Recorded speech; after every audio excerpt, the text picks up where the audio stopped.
Welcome to Taking Back Monday, where we dive deep into the art of building high-performance teams. Today, I'm taking a leap I've hesitated to take for far too long, launching this podcast.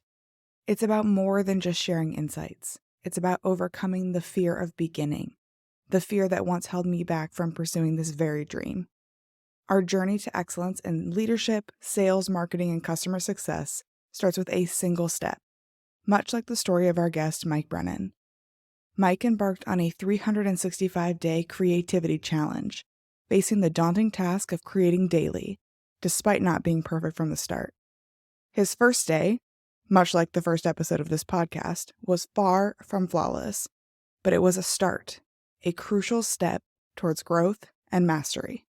This episode is a testament to the courage it takes to begin, to lead, and to inspire teams to strive for greatness. As we navigate through our conversation with Mike, remember that building high-performing teams starts with embracing imperfection and the willingness to take that first step. Let's embark on this journey together, learning, growing, and taking back Monday, one episode at a time. I was a graphic designer in the field, worked with large and small agencies and here in New York City. And, really every so often you get to the point where you switch jobs because you've hit the ceiling. And eventually I just hit the wall. I hit a burnout place and was like, this isn't working anymore. I feel like I'm part of the machine cranking out work, not really able to really even enjoy what I just did. And now there's something else coming alongside and I need to move on to that project. And so the pace of things really just it wore on me. And so hitting a wall and figuring out like, okay, where can I go from here? What's going to happen? I actually left the field for about 10 years. And it was through that time that I was discovering some other things and eventually led to this place where I stopped doing anything creative for about 10-year span. And it really messed with me. It led me to a place of just battling some mental health and really to the point where I started asking myself the question of like, what happened? Like, can I get back to this place where when I was a kid, I was creating greeting cards and giving it to family members and seeing their face light up and like the joy of creating and seeing impact. And so that led me on this personal journey to get reconnected with my creativity to figure out what that looked like. And so I did that by doing a 365-day art making journey, which basically just meant show up every day and create something. And that led me to figuring out, oh, here's a voice, here's a style, here's some health and perspective coming back to me. And all those things feeding me personally, but then also professionally, because they led to certain opportunities. The more work that I did, the better the work got. And just really engaging with this process within myself that led me to even understanding that there was a process that was going on and identifying, oh, here's this process that's not just for me, but I can actually help other people with this process, anyone who's creating anything. And so it really took my personal journey and some of the passion projects that I had and brought them to the foreground and helped me pursue those things even professionally while still having some things that are just for me creatively. Because I think it's really important to have some things that you just keep on reserve, that place where no one else is telling you kind of what you can and can't do. And it's not tied to money and all these other pressures that we sometimes do with even side hustles and things. Right.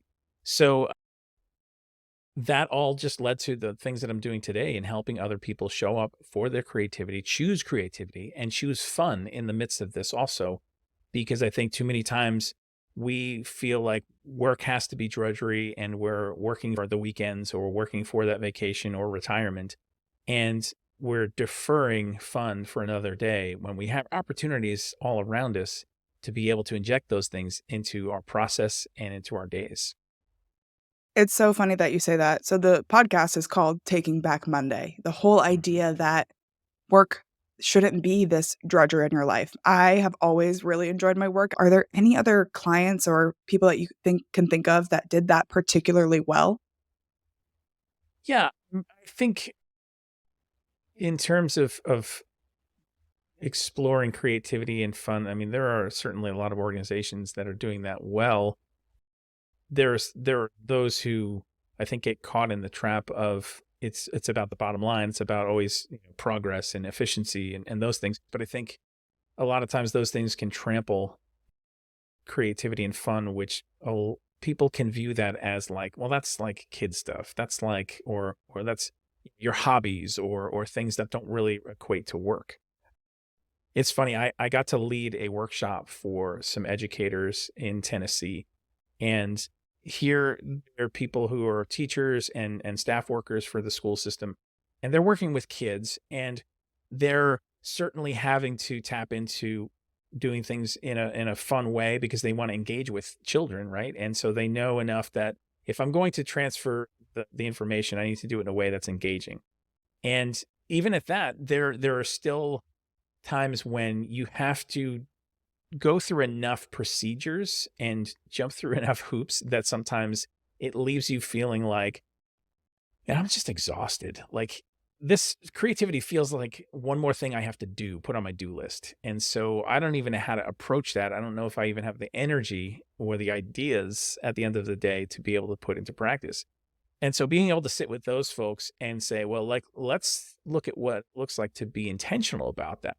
Like, how can we set up some systems and structures so that you're being sure that you're tapping into your creativity, you're making things fun for yourself in the process, as well as those who you're engaging with, and you're capturing ideas and you're having a place to play and to break things and ask questions and follow curiosity and be engaged. Because at the end of the day, like, I don't think there's anyone who has said to me, I think I'm good with fun. I think I'm all filled up. Right? I've had enough fun in my life. I'm good. I don't need anything else.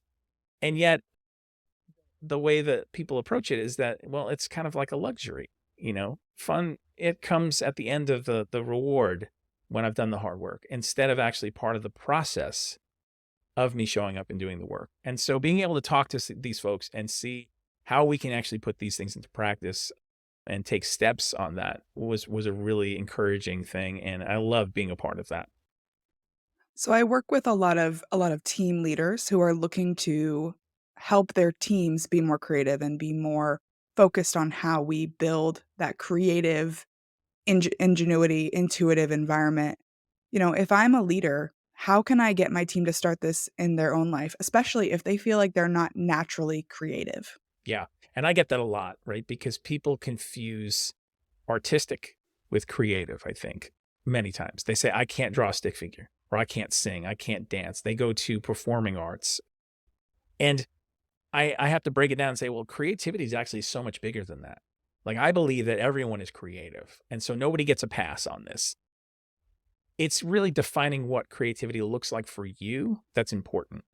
Because once you define it, then you can be intentional about it.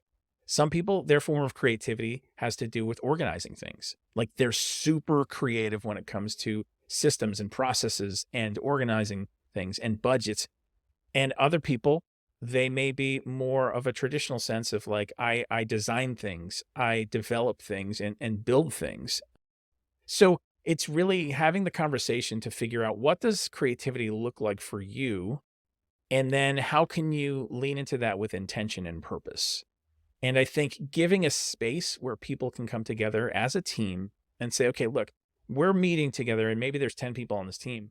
There could be, let's say, 5 different forms of what creativity looks like on this team. Let's identify what those things are and let's figure out what we have to bring to the table, because everyone has a set of experiences. Everyone has a set of lenses that they look through and skill sets. And when we start to talk about those things and value those things with each other, then I think we can start to see, like, we're all contributing to this bigger puzzle. We all have pieces to bring. And when we allow ourselves to have a place to be able to express our creativity, then everybody wins. And just because somebody else's creativity looks different than mine doesn't mean it's lesser than. It just means it's different. And we need different. We need different in the conversation. Sometimes it's as simple as, let's have a brainstorming meeting. And in that brainstorming meeting, you set ground rules to say, no is not an option right now, because we want as many ideas as possible. Even if you think it's the stupidest thing in the world, like, we're not saying no. We're just going to write everything down. We're going to collect. And then there's a separate process that you go and you refine and you revise. And then you start to say, okay, well, what's practical here? Or maybe what's impractical? What are the things that we really can't do? and you start to refine in that process. And you want to be careful that like people who maybe they're hypercritical on some things just because the way that they're wired, and that's kind of actually part of their skill set. You don't want them stepping on the first part of the brainstorming meeting because that's when you want to collect everything.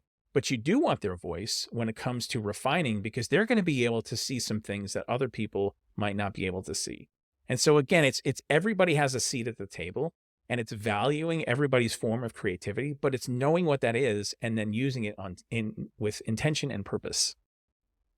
I absolutely love that. I consider myself to be definitely more on the builder side of being creative. I'm the one who wants to kind of throw all the ideas out there. It's going to be super messy. It's going to Yeah. be very chaotic. But I have a coworker who's kind of the opposite of me in the very best ways. She's very discerning. She's very organized. And to think of her, I don't know that she would describe herself as creative. I think she would think of herself as like someone who's going to do very type A, put things into the boxes. Mhm. When you Right. think about it, you really can't have success without the builder and the discerner, the person who's going to Yes. actually make this thing happen and turn it into something real. When I introduce us, I always say, I'm the one who's going to come in and make a mess. She's the one who's going to come in and make it happen. So, Yeah. yes, I love that. I love that. You talked a little bit about this, about your 365-day journey. Where were there days where you just, like, said, "I don't wanna do this, but I'm gonna do it anyway"? How did you find inspiration to push through even when you didn't want to? Oh, yeah, absolutely. And as a matter of fact, the very first day that I decided to do this, I sat down at a local Starbucks and I had my sketchbook that I kind of blew the dust off of because I hadn't opened it in so long. And I just grabbed a pen and I said, I'm just going to start. I'm going to draw this cup that's right in front of me. And that cup, the drawing was so terrible. Like I was embarrassed. And I thought, like, if someone had come alongside of me and knew that I went to art school and they saw that rendering, they'd be like, dude, what happened? Like, ooh. And I had to really wrestle with my capacity isn't what it once was Mm. and be okay with that and show up for what my capacity was. Also struggling with some mental health things. So 10, 15 minutes was all I could manage a day in doing this process. So there was a lot of baggage that I brought into this process, and certainly days where I didn't feel like showing up, but I knew that like it was more than just about the particular project of the day. It was more than that piece of work. I knew that it was a journey. It was a collective thing that was happening, and that I had to go through a lot of bad work before I got to good work.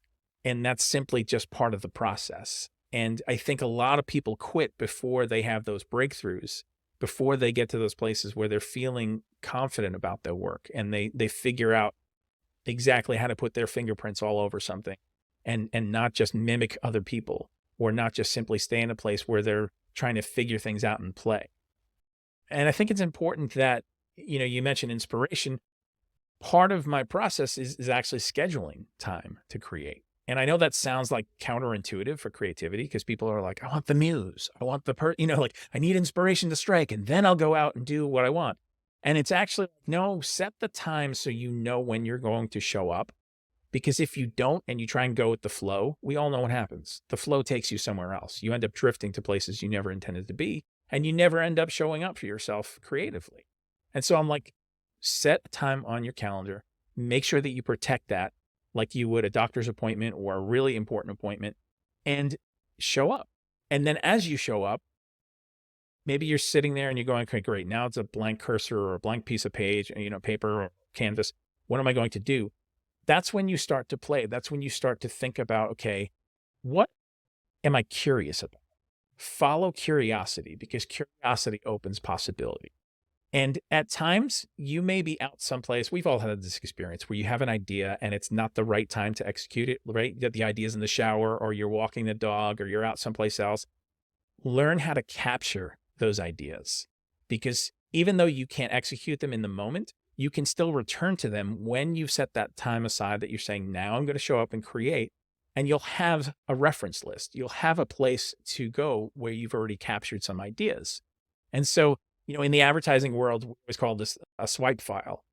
You would swipe, you know, magazine layouts and, fonts and colors and all these different interesting things that we saw that we would get inspiration from. And we would stick them in an actual file folder and we would look at that. Nowadays it's Pinterest and mood boards and things, right? But you would look at that when you had a project and you would thumb through and you would be like, oh yeah, like I remember 2 years ago, I pulled this thing because it seemed interesting to me. There was something about this that caught my eye. And then you start to think about it and you go, well, what of that can I take to this project that I'm working on right now? And then you start to just pull things like ingredients. And so it's really being intentional and setting yourself up with systems so that when you actually have to have the work, it's kind of like giving yourself a box or a container. Within that container, you go nuts. You have freedom to do a lot of different things creatively, but at least you've given yourself a place to show up with intention and purpose and then work things out. Yeah, I swear my best ideas come when I'm driving, when I'm in the Mhm. shower, when I'm walking the Yeah, dog, when I've disengaged my brain and just allowed it to kind of exactly. free flow. I think curiosity is exactly it. I'm walking down the street and I think to myself, "Oh, I wonder," and then that's where it goes. I am a big proponent of voice notes, so I will Yeah. just pull up my phone and like talk into it and then have it transcribed for me later. Sometimes it makes absolutely no sense, but it's like trying to capture it because you never know what's going to be meaningful and impactful for a project someday. Speaking of that, a lot of the listeners are people who work in large corporations. So they are either client facing, whether that's an internal client or an external client. How do you deal with that as a creative when maybe your creative vision isn't aligning to your buyer's creative vision? How do you struggle with that? Yeah. And that was something that I faced even as a designer on staff at different companies. There were times when I had a vision for something that I wanted to create and do. And I'd get frustrated because I was like, this doesn't fit into the creative brief. This isn't a place where I can carry out this vision. And yet I felt like, well, I'm serving people all day long. And then I get home and the last thing I have ability and energy for is to create something else now for myself. And I was in this hamster wheel of like frustration. And I think it's really important to be able to define your expectations, even internally first to go, okay, am I misplacing an expectation on this role, on this job, on this situation, this project? And if I am, where can I carry that and make that a part of my life in another context? And again, making room for that, making space for that and priority for that. So there may be times when you have a great idea, but this isn't the particular project or these aren't the people to help carry something out. That doesn't mean that you can't ever do this. It just might mean it's not the right context. And so I think diffusing the emotional aspect of that sometimes is a good place to start and realizing that you have multiple opportunities in your life to be able to execute different ideas with different people and even carry out again passion projects. So I think identifying, is this appropriate? If it's not, where might be an appropriate place for this to be? And when you're dealing specifically with customers or clients and there's a project on the line, I think adopting a posture where you're asking a lot of questions, again, following curiosity, looking to establish what are the parameters here? What do I have to work within? And then figuring out, okay, within these confines, here's how I can bring a certain vision, or here's how I need to adjust the vision or the ideas for this. And find out like how there can be a dialogue about this because the people you're working with, they may be open to an idea, but you might not actually know unless you get into a conversation about it. And they may simply just be trying to rubber stamp something, push something along because we're overworked, we're stressed, there's a deadline that's looming on us. There's a lot of variables in the mix. But I think engaging with conversations and trying to detach yourself personally from something emotionally and looking towards how can we make this the best experience and project possible coming together. And I think when people are able to do that, then you're able to find solutions that, even if it's not your original vision, it's hopefully at least the thing that serves people the best and is the best idea. Yeah, it's, an idea just popped in my head as you were talking. I listened to a podcast many, many years ago about how Trevor Noah does his writing room exercises. And we talked in the beginning about how if you're someone who is less of an idea, less of a builder, more of a discerner, right, organizer, to not quash ideas in the beginning, I think there's also a flip side of that. If you're a creative person, try not to have your feelings hurt when your idea gets quashed in the end. Because one of the things he said is they have an absolute no ego rule. You can't come into the room and quash an idea, but you also can't have your feelings hurt when an idea gets quashed. And I think that it's hard, speaking as a creative, you're calling my baby ugly when Exactly. you Yeah. shoot my idea down. And it's really hard. It was hard for me, and as a young creative, to have someone tell me my idea wasn't good, because it totally makes sense in my head. I have all the Right. context, right? But in Yes. reality, it's not the right idea. It's not the right situation. It might be the right idea someday, but that just Yeah. doesn't mean it is right now. Yeah. And I think to that point, that's why you need several places where you're exercising your creativity. Yeah. Because the more outlets that you have, the less protective you're going to be about this particular idea and this particular execution.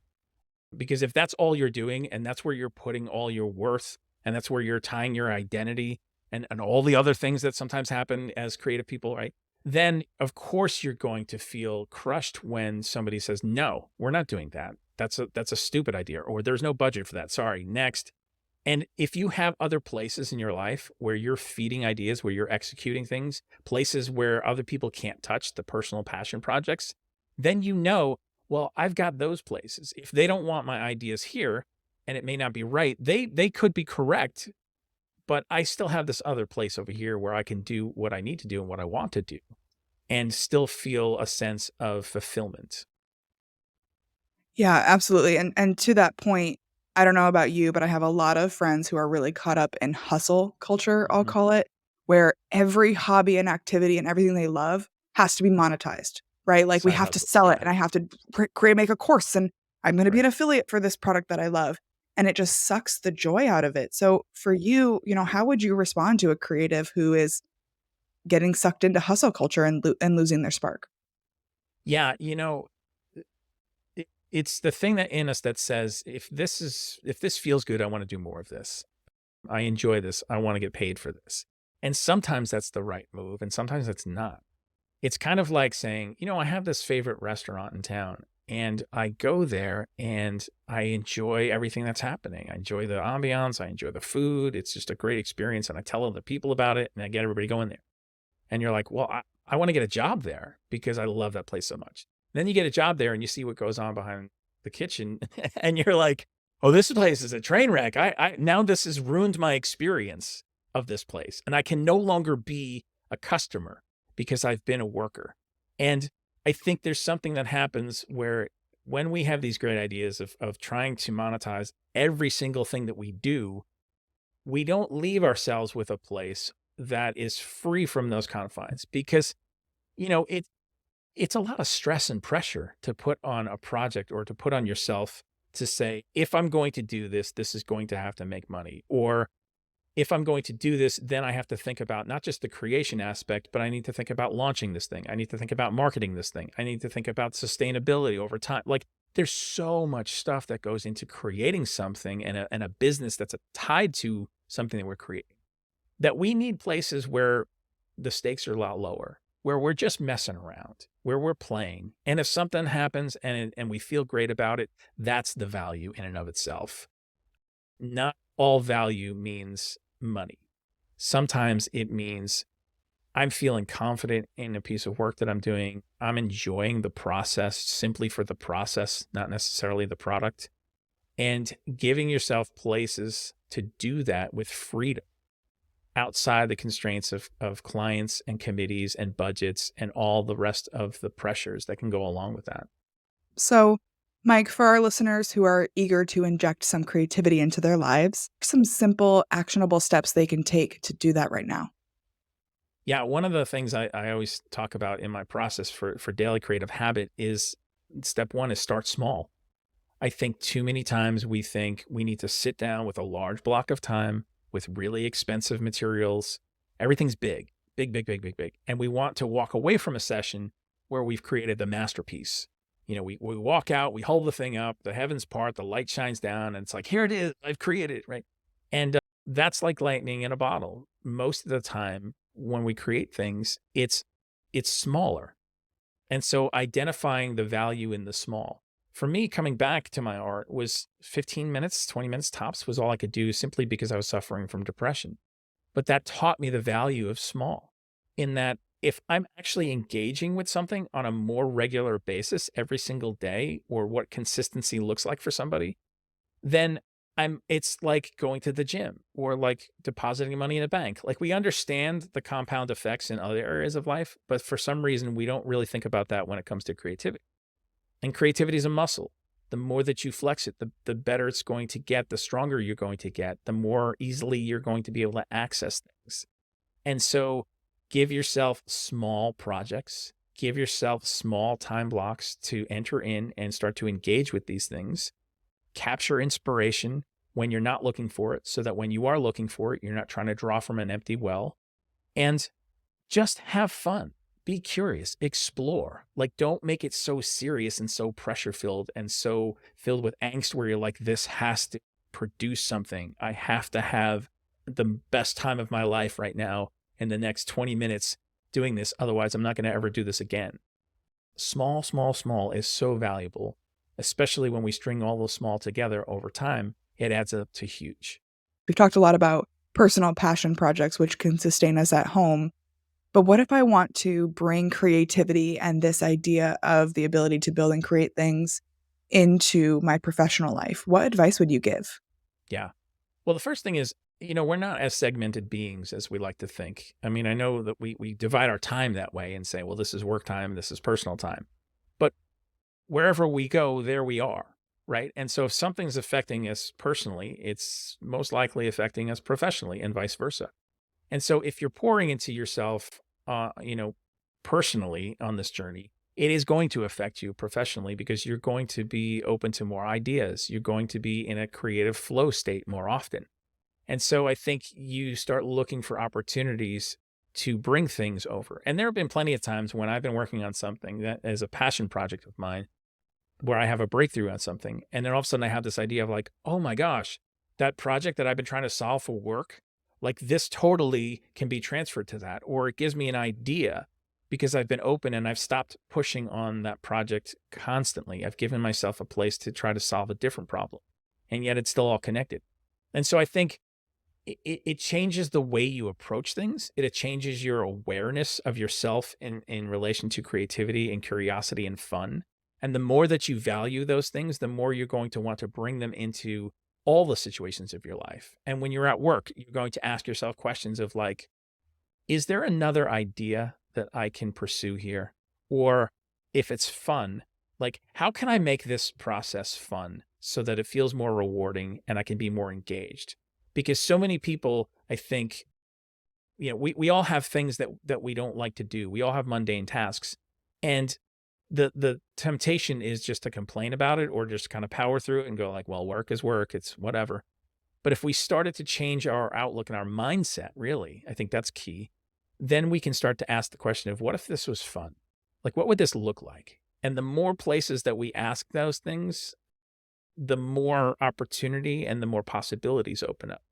And so even if it looks like there's something that has nothing to do with creativity, there's nothing to do with fun, if we start to approach it that way and look for those things and see how can we make those things, that in and of itself is a creative project, then I think we start to identify areas where we can do that with intention and purpose. And then that changes our mood and it changes our engagement. It changes the way that we think and how we approach things. And we're not simply just trying to muddle through our day or projects or succumb to the stress of the situations all the time, Taking Back Monday is all about transforming work into something exciting and positive. Who out there besides yourself is really doing that well? Who else should we be talking to?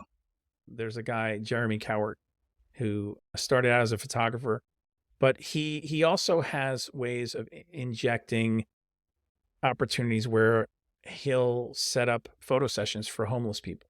Hey, let's volunteer and let's make these people feel seen and heard and give them do makeup for them and just make them feel valued, right? He's working on this hotel idea for a long time, the Purpose Hotel, where he wants everything in this hotel to be purpose driven and tied to causes. And so people who maybe provide soaps are hand making these in other countries. And so it's benefiting, people who are struggling and they're employing their craft. And so his creativity basically just touches everything and it involves people. It's not simply him just executing something in his lab and then going like, hey, okay, I did this thing. Isn't it cool? but there's always a greater purpose and vision in that. And that's always inspiring to me. Every so often he'll announce some project or something that he's working on. And I'm just like, man, this guy's just brilliant with this. And the impact that he leaves is huge. And I think that's when everybody wins, is when people choose their creativity. It helps them, but it helps other people. Mike, this has been a wonderful conversation. If someone wants to follow up with you, reach out to you, connect with you, or see your amazing art, where should they go? You can go to mikebrennan.me, M-E, and that is the hub for all the things that I do, my books, my courses, all the artwork, everything is right there. Thank you for joining us for the very first episode of Taking Back Monday. We'll see you next time, because life is too short to hate your Mondays.